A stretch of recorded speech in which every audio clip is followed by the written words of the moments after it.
నిన్న కూటమి ప్రభుత్వం ఏర్పడి 100 రోజులైనటువంటి సందర్భంగా సీకే కన్వెన్షన్లో ప్రజాప్రతినిధులతోటి చంద్రబాబు నాయుడు సమావేశమైన విషయం అందరికీ తెలిసిందే. ఈ సమావేశంలో AP deputy CM Pawan Kalyan మాట్లాడటం జరిగింది. ఆయన మాట్లాడుతూ చంద్రబాబు నాయుడును చూసి కొన్ని నేర్చుకోవాలని, ఆయన ఆధ్వర్యంలో పని చేయటం చాలా సంతోషంగా ఉందని, చంద్రబాబు నాయుడు దేనికి భయపడేటువంటి వ్యక్తి కాదని, ఆయన ఎప్పుడూ ధైర్యంగానే ఉంటాడని, ఆయన ప్రతిపక్షంలో ఉన్నప్పుడు ఆయన కళ్ళల్లో భయం చూడలేదని, అరెస్ట్ అయినప్పుడు జైల్లో ఉన్నప్పుడు కూడా భయం చూడలేదని, ఇప్పుడు అధికారంలో ఉన్నప్పుడు కూడా ఆయన అదే విధంగా ఉన్నారని, ఆయన ఎప్పుడూ ఒకేలాగా ఉంటారని, చంద్రబాబు అరెస్ట్ అయినటువంటి సమయంలో తను చాలా కలత చెందానని, దాంతో సినిమా షూటింగులకు కూడా వెళ్ళలేదని,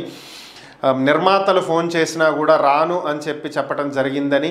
ఈ 100 రోజుల్లో ప్రభుత్వం ఎన్నో మంచి పనులు చేసిందని, 75 ఏళ్ల వయసులో చంద్రబాబు నాయుడు వరద ప్రాంతాల్లో పర్యటించటం, సహాయక చర్యలలో పాల్గొనటం, ఇలాంటివి చూస్తే ఒక 20 ఏళ్ల యువకుడిలా ఆయన చేస్తున్నటువంటి పనులు తనని ఆశ్చర్యానికి గురి చేశాయని, తాను అజమాయిషీ చేస్తూ అధికారులతో పని చేయించవచ్చు, కానీ తానే స్వయంగా పనిలోకి దిగటం వల్ల అధికారులు కూడా ఉత్సాహం కలిగి వారు కూడా పనుల్లో చాలా చురుకుగా పాల్గొనేటువంటి అవకాశం ఉంటుందని, అందుకే ఆయన ఆ విధంగా చేశారని, కానీ వీటిని కూడా వైసీపీ విమర్శించడం అనేది దారుణం అని చెప్పి పవన్ కళ్యాణ్ వ్యాఖ్యానించడం జరిగింది.